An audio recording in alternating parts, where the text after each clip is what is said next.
ယခုဆက်လက်ပြီးခန်းနာစီစဉ်ကအရာ Nobel Praise ကိုဒီချက်လေးများမှာဟာရသစ္စာသချင်းဖြင့်ဖျော်ဖြေတင်ဆက်ပေးသွားမှာဖြစ်ပါတယ်ရှင်ဒီချက်လေးများကိုလက်ခုပ်တန်လေးများဖြင့်ဖိတ်ခေါ်လိုက်ရကြအောင်ရှင်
သွားပါတယ်ရှင်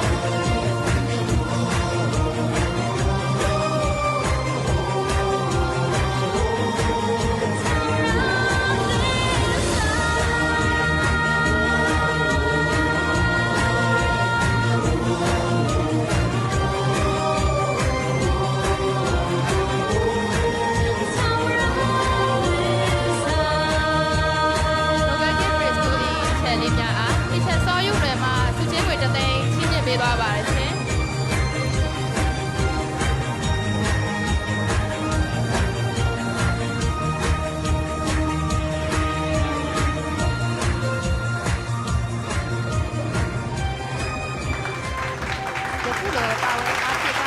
ဒီကြပါတော့ Nobel Praise ကိုတီချာလေးများအားခုပြင်ကျေးဇူးတင်ရှိပါတယ်ရှင် Nobel Praise ကိုတီချာလေးများအား